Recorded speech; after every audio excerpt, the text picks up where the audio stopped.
It is the Blue Room. It is your weekly show, and it is that weird time between the fixtures being announced, pre-season starting. It's very much footballing purgatory for the Toffees, but there's still stuff going on. I'm ready to have a chat about it. Joining me to pick our way through it, Alan Feehely, editor of Football España. Alan, how are you doing, mate? I have to say, I was in Spain last week, and I sympathise very much with your regular daily play because, my word, it was hot.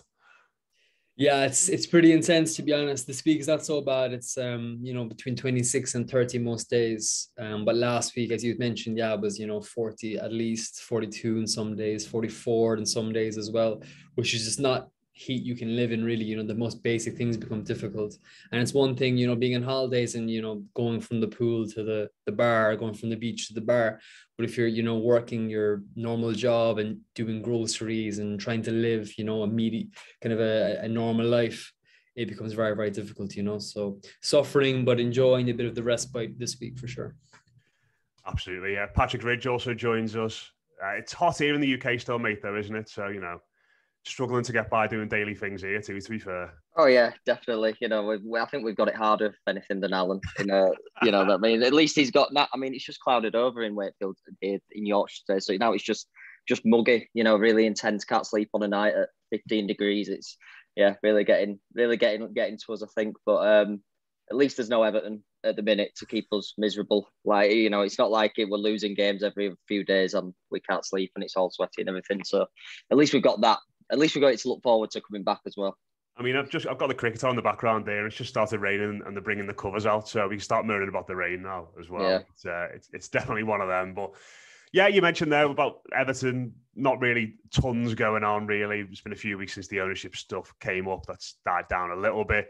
Fixtures were out last week, so we'll be focusing on transfers by and large in this show. But I want to start off with something that Alan wants to get off his chest, I think, because he brought this up before we started recording today. And it was a little post from ESPN FC on their socials, asking the footballing universe, who is the best Brazilian attacker in the Premier League? Is it Gabriel Martinelli with his 6 goals this season for Arsenal? Is it Rafinha with his 9 caps for Brazil? Is it Gabriel Jesus with his probably 10-ish starts this season? But that's it. There's no other options, Alan. It's got to be one of them 3, mate, unfortunately. Yeah, they don't pick the guy who actually wears number 9 and starts for Brazil up front, It's kind of mind-boggling, but this is the way it is. My brother texted me, actually, and he was like, wait until he goes to Chelsea or Spurs, and they'll be, singing his praises every week, praising his combative nature. But the reality of it is, the way it is these days, is that, while he's playing for Everton, he's going to be underrated and vilified and unfairly characterized as well. We've seen it, since he's joined the club, basically. But it's crazy. I mean, for one of the worst teams in England last season, which is what we were, he scored 10 goals in 30 games, contributed 5 assists. That's, in every other game, he's directly contributing to a goal. He starts for Brazil. He's a really important player for Tichy. He works very well with Neymar in that attack, and he's going to be leading the line in Qatar come November of this year. Whether he'll be an Everton player when he's doing that or not, I don't know, but he'll be there or thereabouts. Rafinha is a very talented boy, but he only made his debut in October. He was a nobody in Brazil. I was there at the time when he made his debut. Everyone was going, who is this guy? I've never heard of him before, because he never did anything in club football in Brazil. Martinelli is a kid, 6 goals you mentioned. Jesus broke his duct in the friendlies Brazil were playing in South Korea and Japan, the last international break. But before that, he hasn't scored a goal in 20 consecutive internationals for Brazil.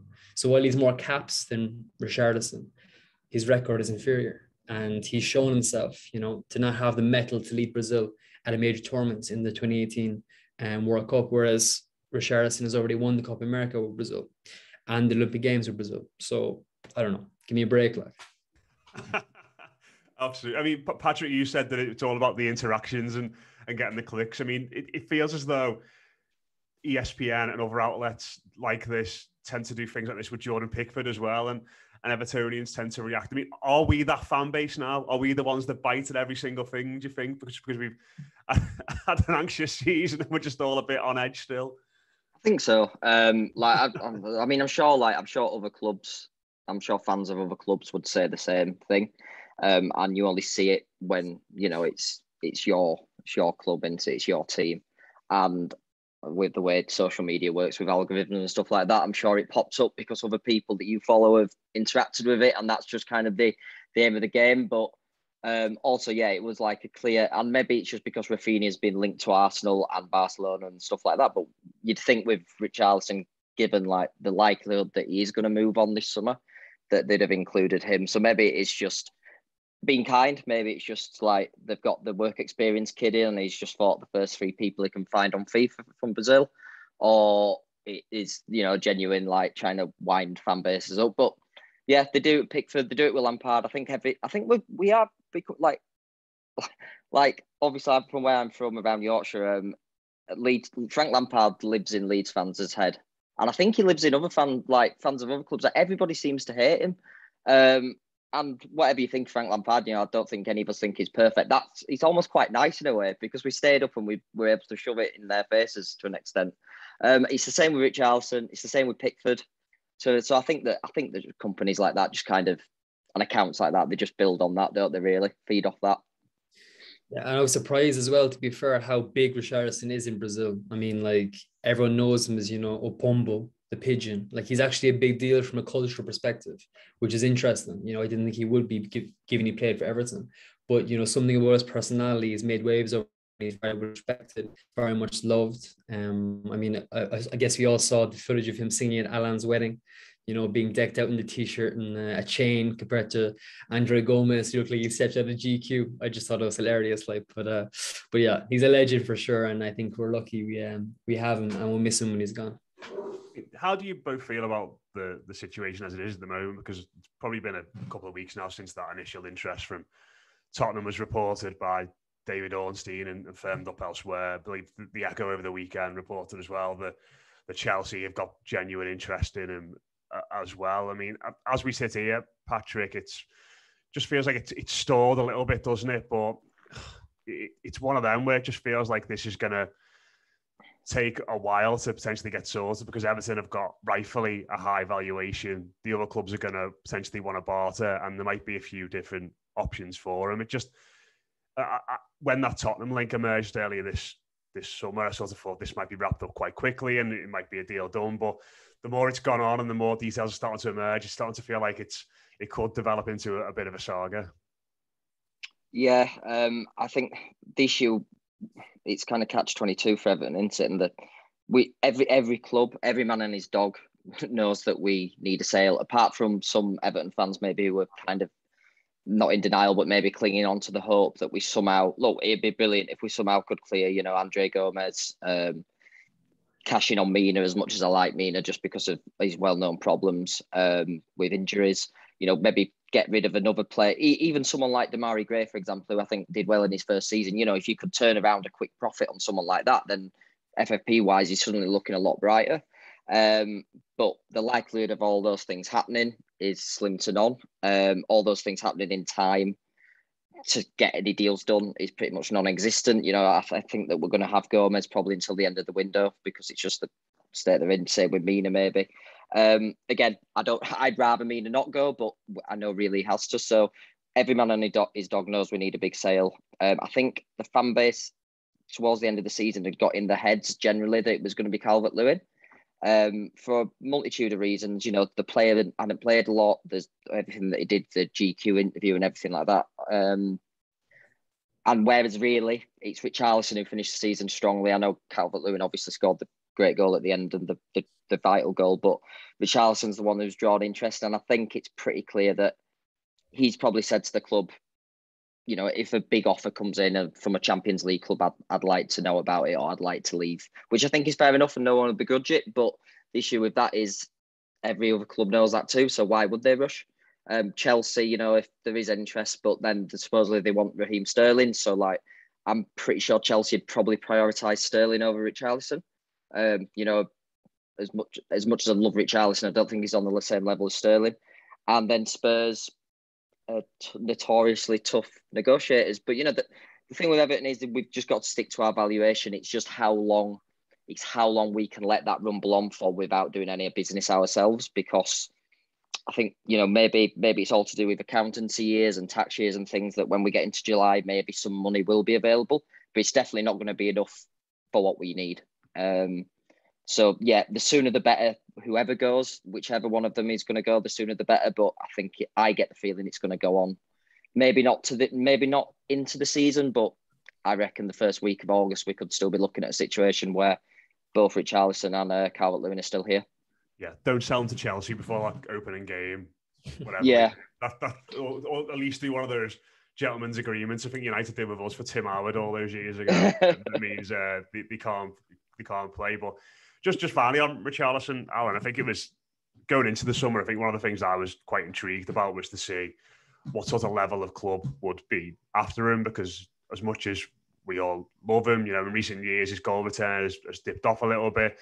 Got 9 in the Premier League last season, had a few little up and down spells, hasn't really got a defined position. And I wasn't really sure that, he would attract the interest of one of those big Champions League sides. But I think the fact that Antonio Conte clearly wants him, the fact that Thomas Tuchel clearly wants him, the fact, as you said there, that he is an integral player for Brazil and is expected to start for them at the World Cup in the winter, probably just goes to show that there's a lot of belief out there that this lad can go on another 2 levels if he is surrounded by the right sort of players and is playing in the right kind of setup.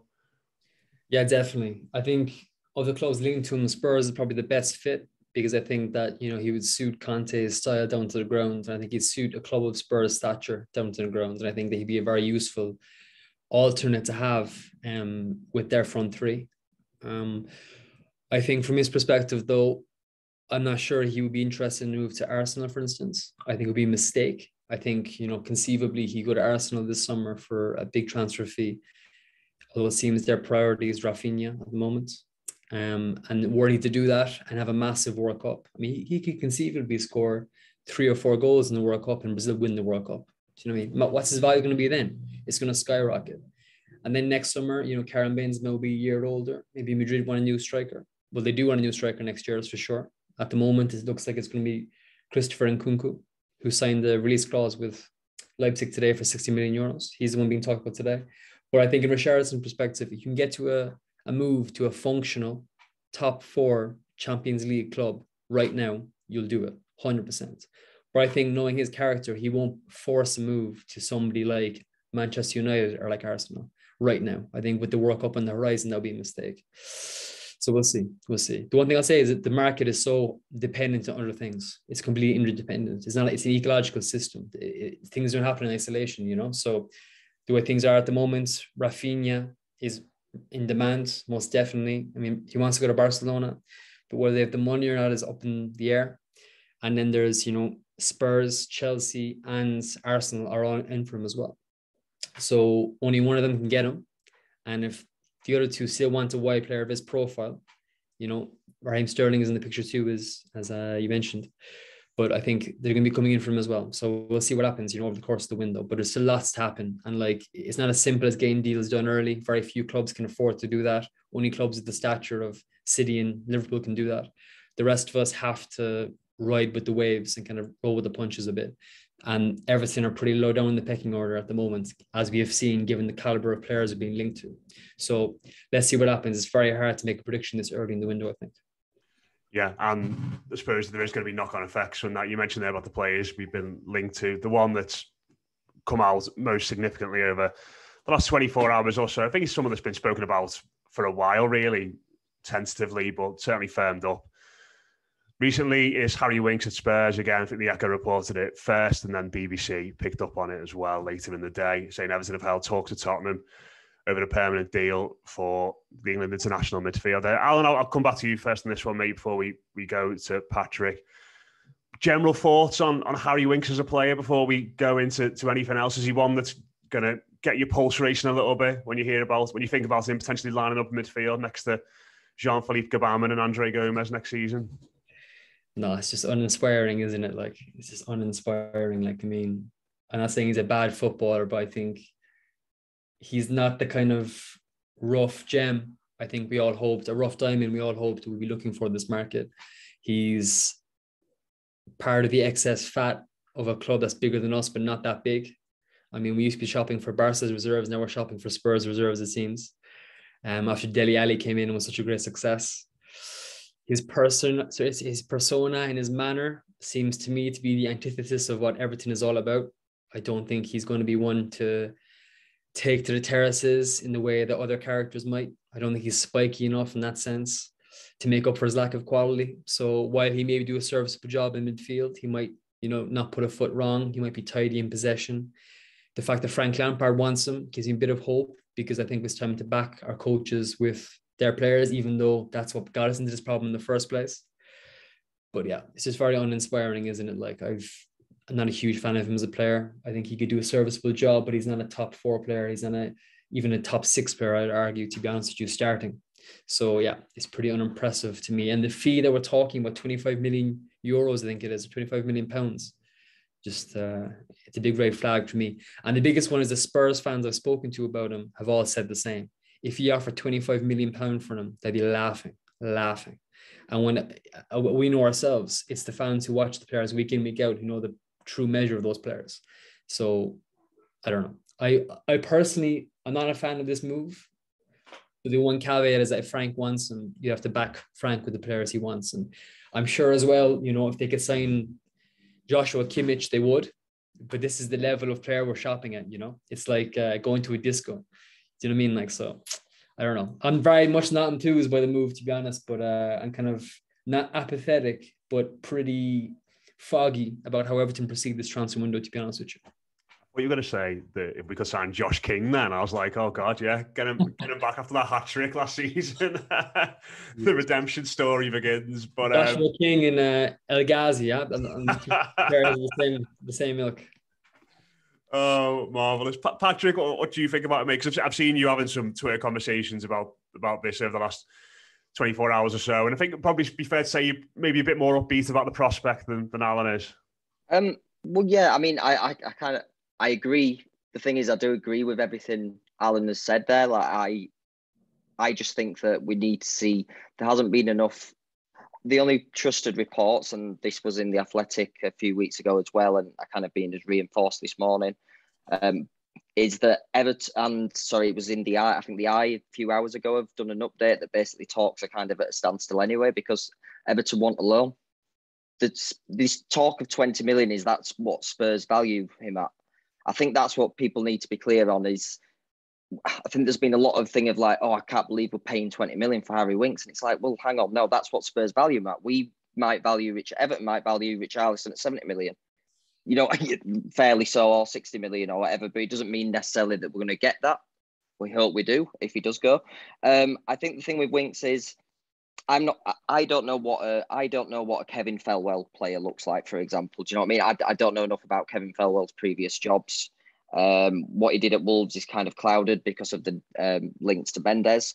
So I suppose you've got to look at is if this is a player that we're interested in, it probably might be maybe it is Lampard wanting that type of player who's just going to come into midfield, keep things ticking over, keep things tidy.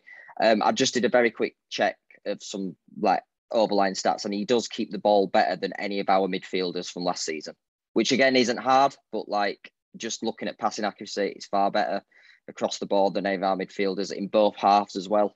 Obviously, he only started 9 league games, so again, figures are going to be skewed a bit, but I could see where Lampard would want a player like Winks to fit in.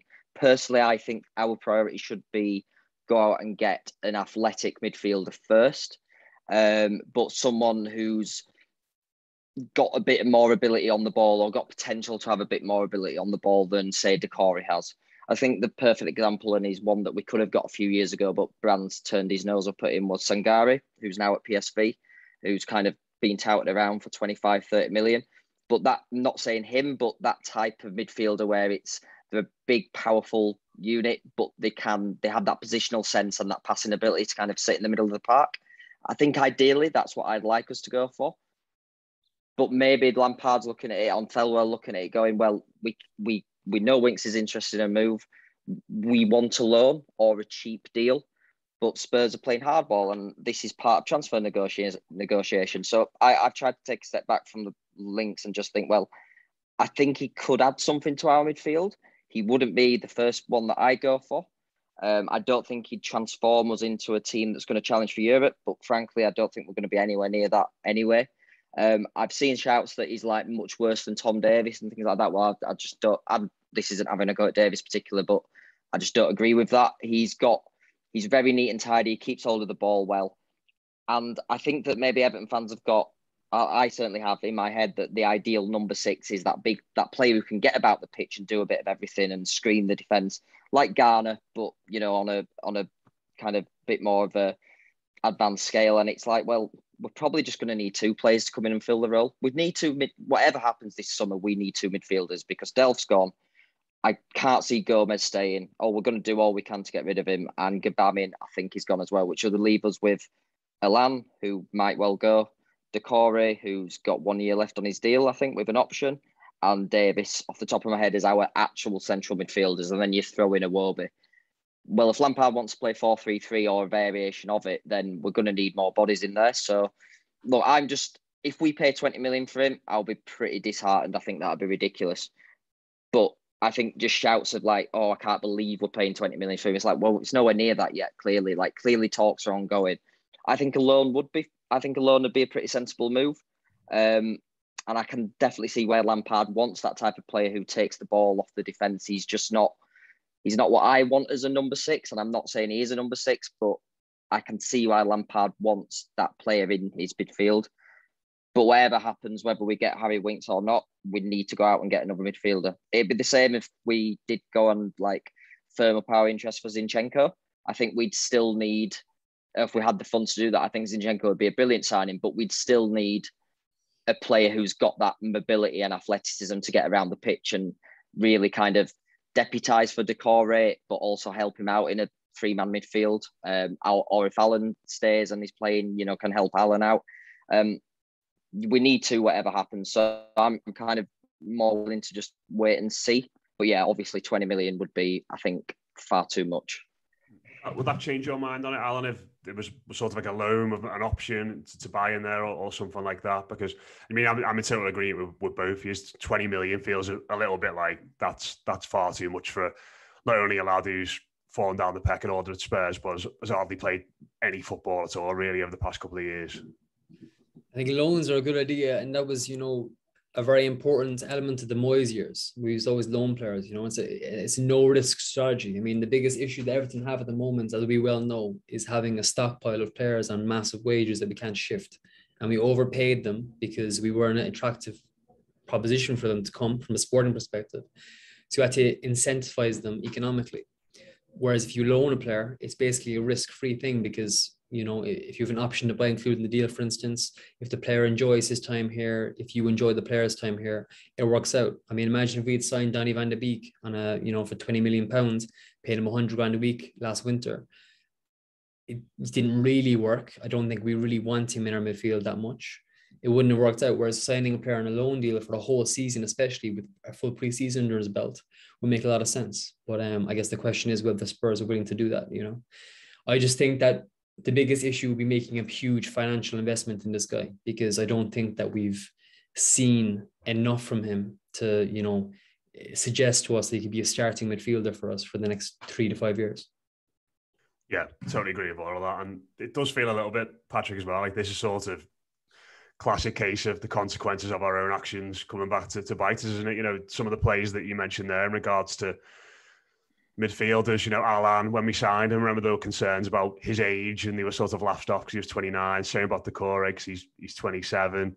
Other players in there that you mentioned as well. And here we are a couple of years down the line and Alan's looking like a player who's, past his best now, picks up injuries regularly. Decore picked up injuries frequently throughout his entire time at Everton. It feels like a bit of a consequence of the short-term thinking that the football club has done at times in recent years. And now we're sat here on the brink of another necessary midfield rebuild. Yeah, it's just, I think Alan, to be fair, I think sometimes he's unfairly maligned by certain sections of the fan base. I do think, by and large, when he's played well. I don't think we've really ever played him like in his right position, his correct position, bar 1 or 2 games. Off the top of my head, the Man United game last season at home, when he played with Delph sitting and he was just allowed to go and do the rest of the job. And he's still, I think he's still good at that. Obviously, he did pick up that injury towards the end of the year, but like he wouldn't be one that he'd only be, for me, I'd like to move him on if we could, because he's on probably 100 grand a week or north of it. And that's just the situation where we're in. But he wouldn't, if he stays, I won't be devastated. But like I said, we still need, whether he stays or goes, we still need another midfield rebuild. We don't have any creativity in midfield.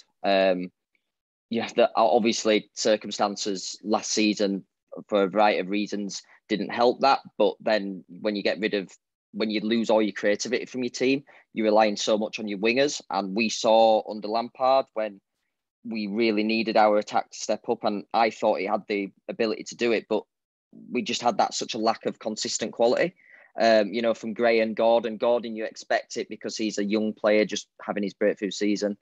Gray, I think we saw why we got him for so cheap. He's got everything, but he just can't make it click all the time, or anywhere near enough of the time. But hopefully that'll come. But so we've got a situation where if whatever system we want to play, whatever system Lampard wants to play, we need legs in midfield. We need someone who can keep the ball, and we need a creative spark. Now, ideally, you'd get it all in one, but we're probably going to have to look, because of the market that we're shopping in, at getting 2 players, maybe even 3, to fill each of those roles. And then it comes back to, well, do we have any money to do that until we make a big sale? So it's all the consequences of our own actions. And I think all of the fans see that. I think the club see that. So that's what I mean. I'm just trying to not judge too quickly on it, because I just think, well, Harry Winks on loan, if the club are looking at that, shows where we are right now, and that's just it. We finished 16th, last season, and stayed up by the skin of our teeth. We're not suddenly going to become a team that can think of challenging for top 7 or 8 as much as I'd like it. We just aren't. And it's just where we're at. So look, I wouldn't be against it as a loan deal, which, just from what I've read and what I've listened to, that seems that Everton want. I hope they don't get lulled into going, well, we'll go to 10 million and 5 million add-ons. I hope that doesn't happen. But if it does, we have improved an area of the pitch we need to improve, but we still need to go and improve it more. But like Alan said, I agree, we can't be committing a big fee and then, big wages as well, because it's just going to get us in the same position. Yeah, I suppose the other side of the consequences of our actions catching up to us, Alan, is that back in December, we effectively gutted the recruitment department, didn't we? The director of football went, loads of his scouts went, his chief of recruitment, Greta Steinson, who is going to Spurs, by looks of it as well, he went. Obviously, Kevin Farwell came in midway through last season and is just starting to bring his own scouts and recruiters in. I know you said earlier that you wanted to see a bit more imagination from the football club in regards to the targets, but if you've not had the time for the people you work with to properly get a grip of that, to have a proper look at these players, to get a full assessment of the team as well, is it just always going to be the case that you go for targets that the manager may favour a little bit more, and targets that are a bit more accustomed to this league, just to play it safe? That's exactly it. I think the rule of thumb in recruitment is that they work, 2 or 3 summers in advance. They're always planning ahead. And the best run clubs, whether it's Liverpool or somebody like Brighton, embody that, whereas Everton are definitely not that case. It literally sounds like, Frank is just picking targets off an eye test. That's harsh. That's, disparaging of his qualities as a coach and as a talent spotter, but that's what it feels like, I would have loved to us to sign some guy from one of the emerging leagues like France or Portugal, who people maybe not have heard of, and brought them in and for a pittance, and they perform superbly, who are 22, 23 years old. That's what I would love. That's what the kind of profile player I would have liked to have seen, not the kind of, fringe players of a bigger club. I think it's the worst way to go about recruitment, genuinely. And we've done it for so long and it's never worked. It's never worked away. And in the beginning, we were shopping from Barcelona, bringing in Andre Gomez, Yerry Mina, Lucas Dean in the same summer. And now we're, slowly falling down the tiers and getting Dele Alli and this guy from Spurs. It just doesn't make sense to me. Do you know what I mean? I think that it's depressing, but it's a result of, the choices the club have made over the last few seasons, and the fact that, as you mentioned, the recruitment team have not been in place long enough to identify these targets, and are also hamstrung by financial realities. So it's the nature of the beast, but it's a dangerous thing, because until they gut the squad properly and until they, get rid of the fat and bring in some, exciting young players who can contribute in every asset of the pitch, there's going to be troubles, and that's just the nature of the beast.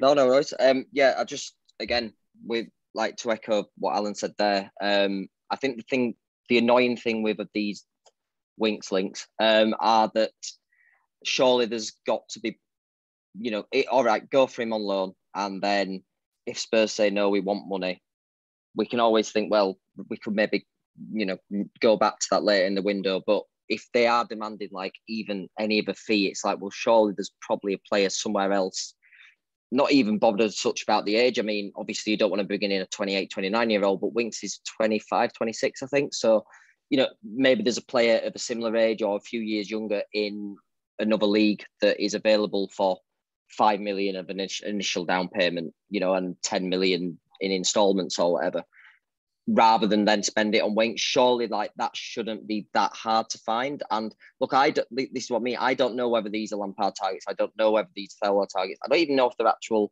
none of us really know if they're actual definite targets until like reliable, reporters do report, like it's happened with Winks.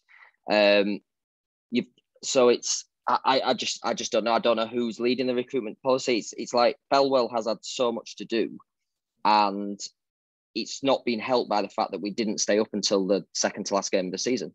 So there could be no forward planning. He's had to get even things like appointing the academy director, appointing the coach educator, appointing the, reshuffling Leighton Baines around and things like that, and looking for these new positions.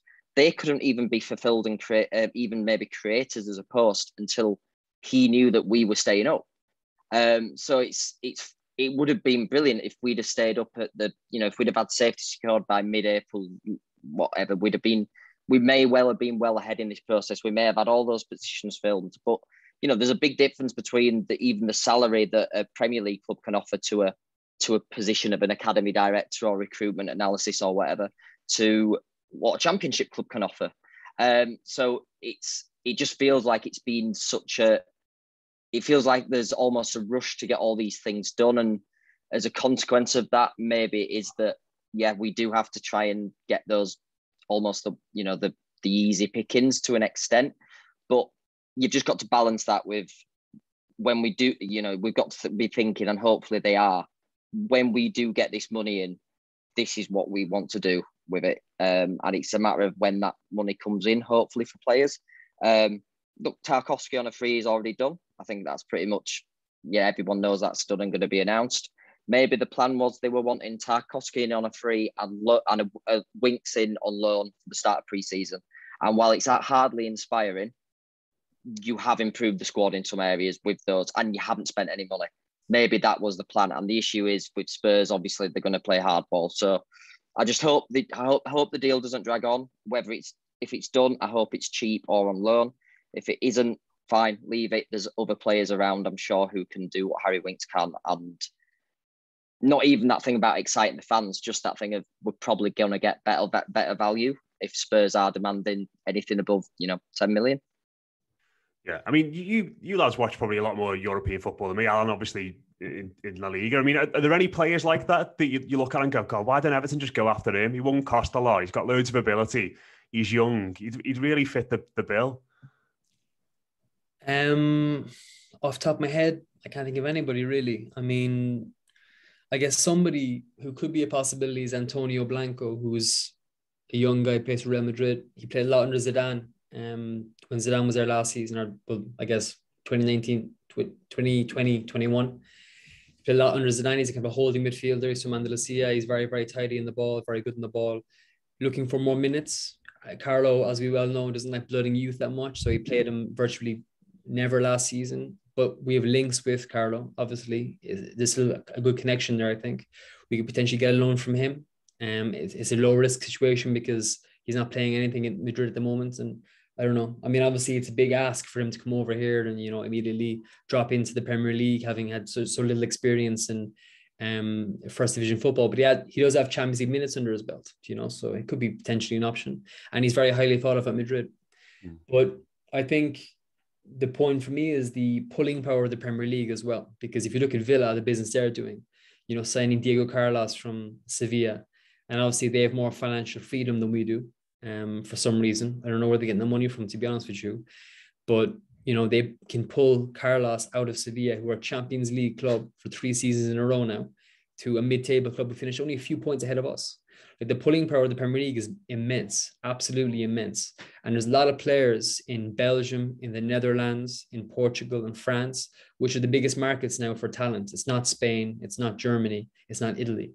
It's these kind of, smaller European nations are the best places, because they take players from whether it's Latin America or from Africa, and they kind of, breed them into the European style of the game. And then the bigger clubs can pick them off. But we're not going for that market ever, it seems. We're always going for, like I said, cast-offs of elite clubs.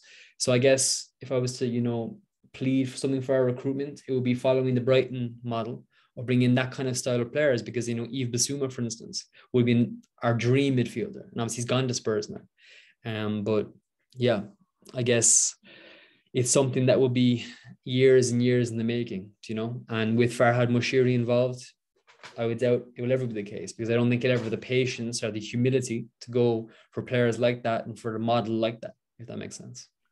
Yeah, well, suppose he might not be here for long, but that's another rabbit hole I don't want to go down. But Patrick, you mentioned Sangare, and anyone else do you think? I mean, that was just off the top of my head.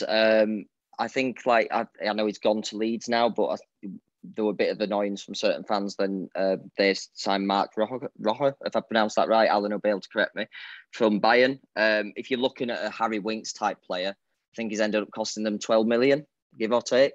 If you're looking at a Harry Winks type player who has a lot of potential to be better than Harry Winks, and has kind of played as a holding midfield in a possession-based team, then he'd be someone that it's a shame Everton didn't look at. Maybe they did look at, and they just didn't have enough money to do it right now. I